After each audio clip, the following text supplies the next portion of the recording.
Hello, everyone, and welcome to this episode of the Entrepreneurial Podcast.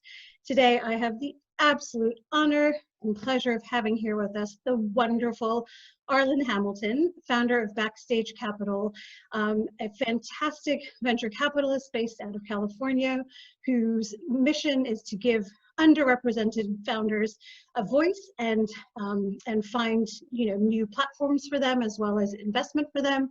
Arlan has a fantastic story herself. There's so much that we've got to discuss and cover, and so many burning questions that I've got for you, Arlan, and I know our audience will have for you as well. So first and foremost, thank you and welcome to the podcast. Yeah, thank you for having me. So let's jump right in. I mean, you've written this really, really lovely book. It's about damn time. And I think the title says pretty much everything. But for those of our listeners who are either sort of reading it midway or might not even have started it yet, I would love if you could just give us sort of the bullet point highlights of your story that led you to founding Backstage Capital and becoming a venture capitalist.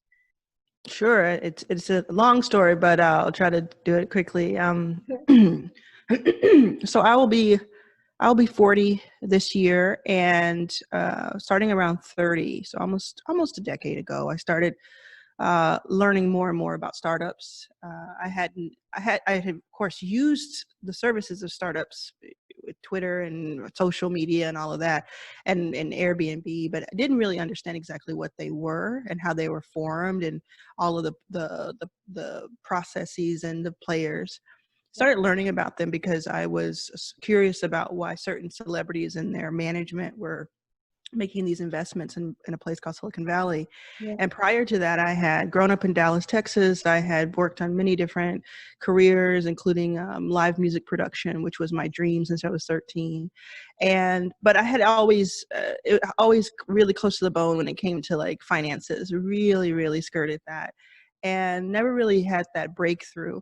When I learned about Silicon Valley, I thought, wow, this is what I feel like. This feels like my tribe, and I feel like I want to start a tech company, a startup. Mm-hmm. And so I went on this mission of learning everything I could about starting a startup so that I would be well prepared.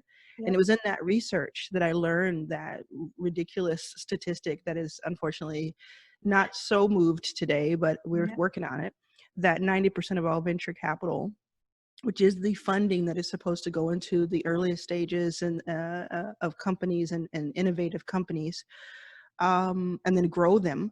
That venture capital was going to 90% of all.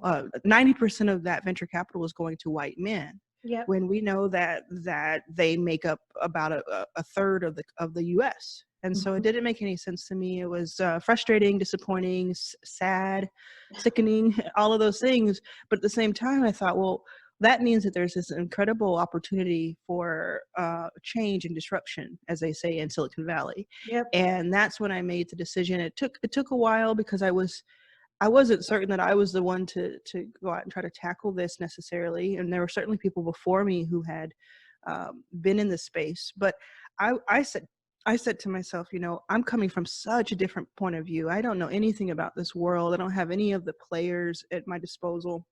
Maybe my blissful ignorance can be helpful here. Yes. And the fact that I don't have anything to lose when it comes to this institution that is Silicon Valley. I had plenty to lose at home, but I had been used to that sort of challenge. Yeah. So after a while, I said, no one's really listening to me. They're not taking this seriously for themselves, meaning these white investors that I'd been letting know about this. Yep. So if they're not going to do anything about it, let me go ahead and try. And maybe by my example, they can understand it. Maybe I can become a case study. So it was then that I decided to go all in. And it took me 3.5 years to get anybody to invest in the fund. Wow. But then in 2015, I met a woman named Susan Kimberlin, who decided to take a chance on me, and she seeded the first investment check and the first operations check for Backstage Capital. And now we're celebrating our 5 years in existence, and that's how it all started. That's absolutely fantastic. And I think, well, the stats that I saw most recently is that you've invested over 5 million through Backstage Capital. Has that number changed since? Yes, Yeah. that number's changed. I've raised 12 million. We've invested about 10 million of that. Wow. And it's we're at now almost 150 companies. That's incredible. And I think, again, for those of us who've read your book, we know that your journey was not a straight path, as you sort of outlined yourself. You had quite a varied background, lots of different interests, but you sort of really dove deep when you discovered this world of Silicon Valley, and found a niche, and a very important niche to try to fill.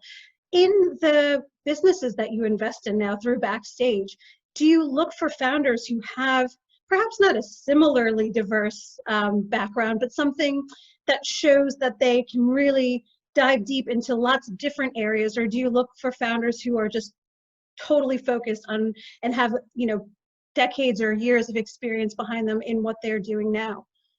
My answer to that is that I look for founders who are authentically themselves, no Hmm. matter which direction, which path it took them to get here. Because I find a great amount because we invest in women across the board, people of color across the board, and LGBTQ founders as our main investments. I find that if you've reached me, if you made it this far, you're still here kicking, you've gone through something. Whether you've come to us from an Ivy League school or you've come to us from the School of Hard Knocks, no matter which direction you have, it has taken a lot for you to get there. And that doesn't necessarily mean that you didn't have enough money, or so. There are plenty of people who are underrepresented who were born to money, and born to access.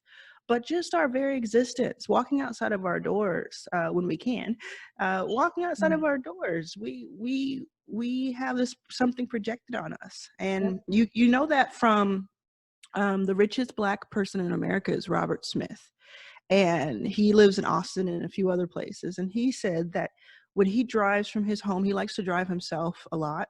When he drives from his home in Austin to his private jet on the runway, there's a high percentage of times he's pulled over by the police.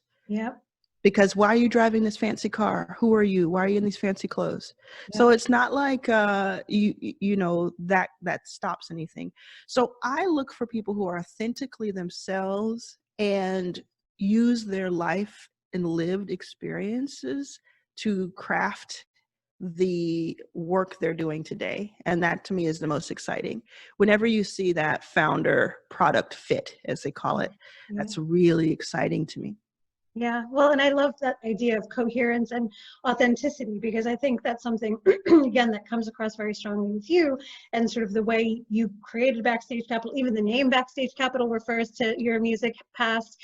And this idea of being authentically yourself it's great, but and for so many founders, it's really, really difficult, especially because of some of the things that you said, as far as not having a lot expected of us, or walking into a room of usually white men who automatically assume you're there with the catering team, or you're there part of the help, or ask you really condescending questions about the men perhaps in your life who are backing or supporting you or bankrolling you. How have you specifically, you talk about, again, sort of the power of being underestimated or underrepresented. How have you developed the thick skin or the resilience, whatever you call it for yourself? How have you developed that to continue to go into those rooms? And now it's probably changed, of course, because of your profile, but still, I think it does. There's a lot of progress that needs to be made. So what have some of your tips? Well, I mean, to my profile doesn't mean much. If someone is hell bent on being a jerk, they're going to do it. I still deal with that all the time, as I mentioned with Robert Smith's story. I don't think it's ever going to go away completely. But a couple of things come to mind. One thing that maybe I don't talk about as much is I look at it as sort of entertainment when someone decides that they're going to think less of me. I kind of look at it like I'm watching a television show, and it's just humorous to me that because someone is a man, or the one that gets me the most is if you have money, and so you think because you have these greenbacks in the bank account, that somehow that makes you better than me or someone else. To me, it's folly, it's funny. And so when I'm literally in the room, or if I'm on the Zoom, or if I'm having the phone call and someone is being condescending, or if I know that I'm not that welcome, Yeah. it does really help me. It helps. It's something about, it's psychological. It helps me to say, they are ridiculous. Yeah. They are the ones who are ridiculous in this situation. Yeah. And that after a while, that really helps sort of reshape how you think of yourself walking through this world. Yeah. And I don't really go into that as much, and I probably should. That's one thing. Another thing I do is I talk about this in the book early on, is about like gathering information and having as much information about something as I can. Yeah. What that does is it helps when you know so much about your work and about the topic you're talking about and about the things that you're doing, especially when it comes to like, the other person in the room maybe knowing something. It helps build confidence. Yes. And again, if someone is hell-bent on putting you down, there's very little that's going to stop that. But if you have a combination of, look, I know what I'm talking about, and if they decide that today is the day they're going to try to put me down because I'm a black or brown person, or because I'm a woman, that's their bad. That's really their bad. They're the ones looking ridiculous right now, and Yeah. I'll go on to the next. Yeah. They're not going to stop my path or my journey because they're just not worth it. Yeah. And so it's about that sort of like building that over time, and really observing people, like observing your favorites, observing how people got to where they are. Did they start on third base? Maybe. Did they have more than you have at the same time? And maybe it's, you can start to of things.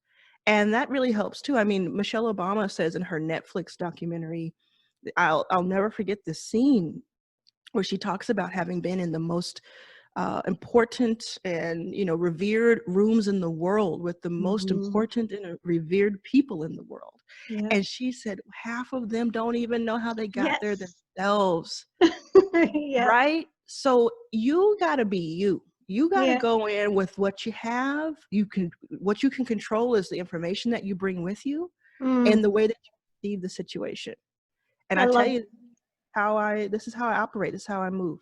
I absolutely love that, and it's funny because that part of the Netflix documentary was something that stuck with me as well, and it's something that I think those of us again who are often observers from the outside notice. It's like, well, actually, the world isn't a meritocracy, and those at the top of lots of different industries probably are looking around thinking like, oh gosh, I hope no one figures out how I really got here, or that whole imposter syndrome thing. And I love this idea that you've sort of talked about it right now and being an expert, but this idea of becoming money, of like you as an individual becoming so valuable that it doesn't matter what you look like, it doesn't matter if people don't expect you to be in the room, it doesn't matter if they're going to underestimate you just based on how you look. Again, where do you think that inner strength has come from? Is it something you've always had? Is it something that you've developed over time? What do you attribute that to? I definitely started off with a lot of that, what my mom would probably call sass. I would also call it gumption. I started off with it. Yeah. But that's because I had wonderful, mostly Black women examples growing up, and it wasn't so, these weren't like power players necessarily. These are people who were working 9 to 5s or more, and I just thought it was beautiful and so wonderful and so worthy of my praise, right? And so I said, well, that's who I am. Like that's what I'm made of.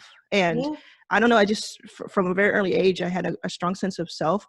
But I have to tell you, definitely, especially in my personal life, in my 20s and early 30s, maybe 20s and early 30s, I was really a doormat when it came to how people treated me, like friendship wise and relationship wise. Okay.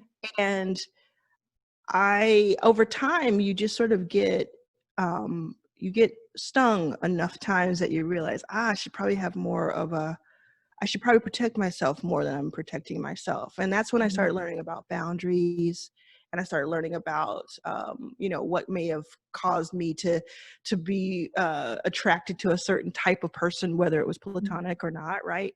And once I started realizing that, that was really helpful. I definitely, I'm not like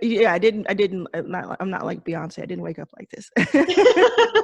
uh, it takes a while, but it also, you can start at any time, which is Yeah. really exciting. You can start anytime. You can start, you're just out of college and you're just, you know, you think, oh, I have to wait till I'm 40 to figure it out. No, no, no. You can start now and take the examples and the mistakes that other people have made and try to learn faster. Let's say you're 70 and you're like, I don't even get that at 70. Can I still start? Of course you can. Of course you can, because you have at least another 30 years or so to play in this sandbox, and there's no better time than the present. That's amazing. And it's funny because we share sort of, this year is a big year for both of us. I also will be turning 40 later on this Wow, year. awesome. Yeah. And so there's something about this decade that seems really significant. But I love the fact that you just said it doesn't matter. The number on our birth certificate doesn't matter at all. You can literally start at any time and make the change, make the progress, whatever it is that you want. And it's such an important message, because for a lot of us, you know, we, especially as women, we think that there's an expiration date to our usefulness or our value to society. We're told that a lot of the times. Absolutely.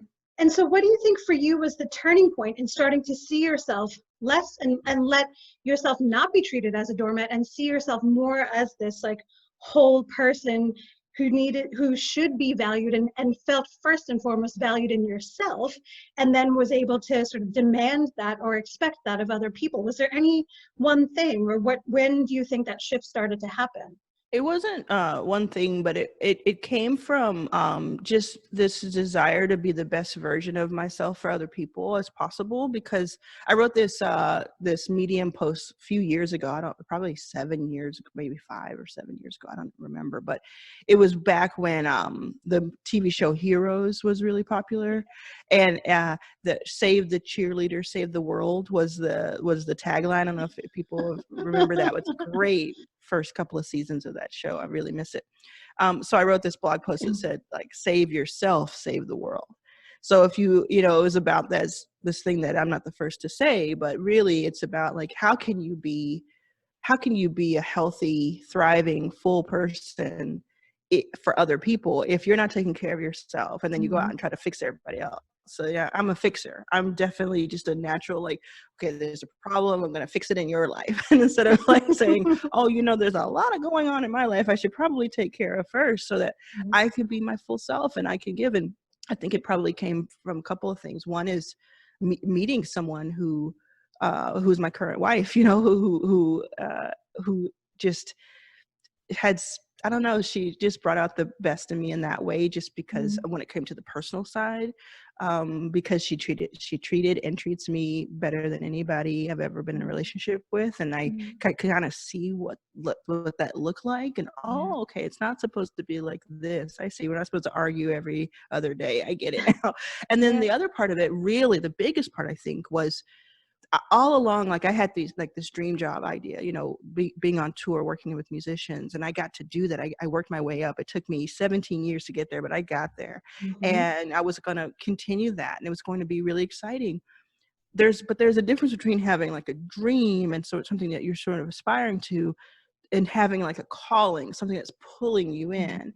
And I really feel like, without trying to sound too jerky, I do feel like this work that I do with founders is a calling. It combines everything that I enjoy, things that I'm good at, things that I want to be better at. And once I had that pull, it was just more important than ever that I was a better person to myself. That had to do with the chapter I talk about, and It's About Damn Time, the book. I talk about my alcohol abuse. And I talk about how important it was for me to turn that around. I had been numbing myself for so many years Sometimes when you're going through this stuff, it's like some of it, my 20s was like partying for sure, but most of it, like starting at like 27 or so, was just really just trying to get through the day and block out a lot of things and not be numb to things. And I just knew that something had to give. Yeah. It was either going to be bad or it was going to be a really good breakthrough. And I wanted to be around for a while. I wanted to live this life for a while, as wacky as this world is. So it was like making those decisions. And so all of that kind of definitely happened in my 30s, and probably happened more and more towards my mid 30s.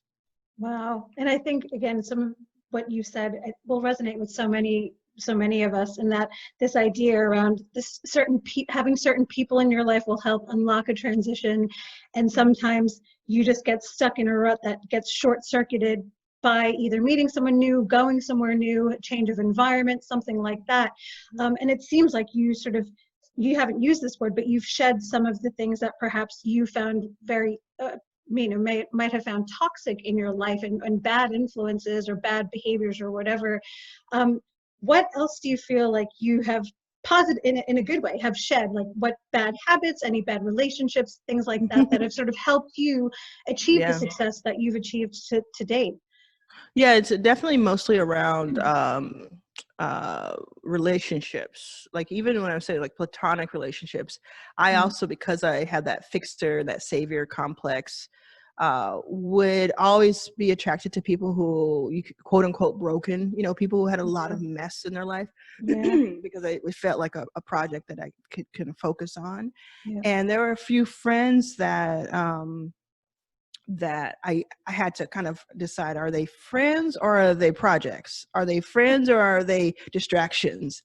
And vice versa. It's not like I was over here and, if I get rid of this toxic person, I'm better and they're not. We were toxic together. That's a codependent, toxic relationship of friendships and romantic relationships that just had to be lived through to kind of understand it, so that there, and I have no regrets, but it's those things. And I don't, beyond the drinking, I don't feel like I've given up many habits, because, my main habits, my main vices are General Hospital and string cheese. What are you going to do? I got to have something. That's fantastic. Diet Coke, got to have something. And I think the other habits that are kind of character habits got me where I am. And so I hang on to the ones that have served me well.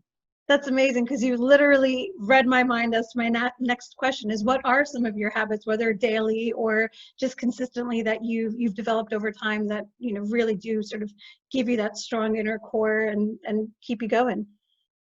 I try to have the boundaries of time. I'm a creature of habit.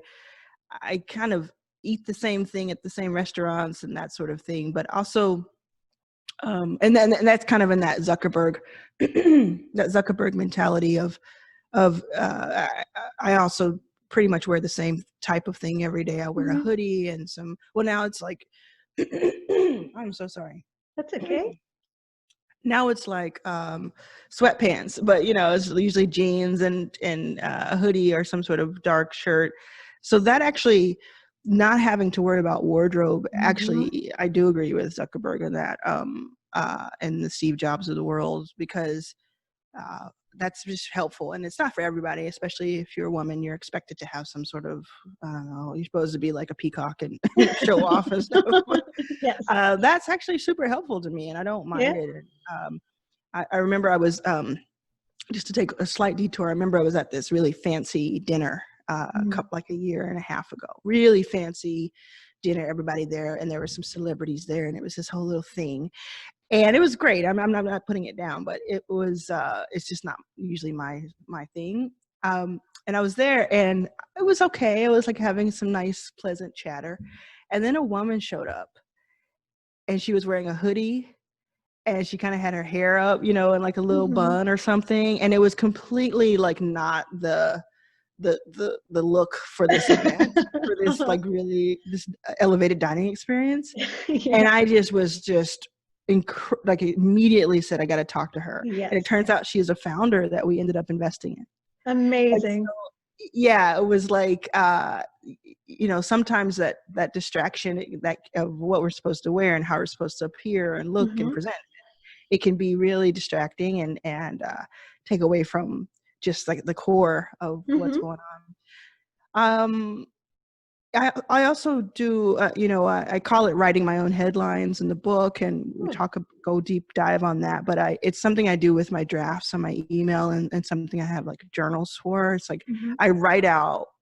It's a take on like vision boarding, but I really just write out what I want the headline to say in a year or 5 years or next week or whatever, because that helps me like step into the destiny, step into what it's supposed to be, and it helps me kind of figure out what my next steps are, because it clears your head a lot. It clears the path for you. It's like, what are you actually working towards on a day-to-day basis? You can get real mired in that if you don't have a clear path to that. Definitely agree with that. And I think, as you said, it just gets rid of all of the clutter in your head and all of the mess, and it really just helps you focus like a laser on where it is you're going and why. I'm very conscious that we have to let you go soon, so I'll just lead on a slightly sort of more casual note, and I'm desperate to know if you, this is totally non-business related, but if you were going to be stuck on a desert island, what would be the one book and the one album that you would bring with you? Ooh.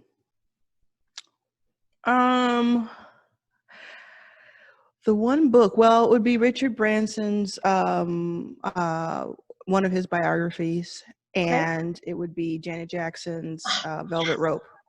Amazing answers, especially the Janet Jackson one. I'm a huge Janet fan, so good on you. Yeah. Excellent, Arlan. Well, thank you so much for this wonderful conversation, for giving so much of yourself and your time, and again, your candor and honesty about everything. Really appreciate you being here for the podcast, and I'm so looking forward to seeing what happens with Backstage and all of the wonderful things that you're doing. Thank you so much. I really appreciate you having me on here. Great. And thank you to all of our listeners for being here with us on the Entrepreneur Podcast. We'll look forward to speaking to you next time. Bye-bye.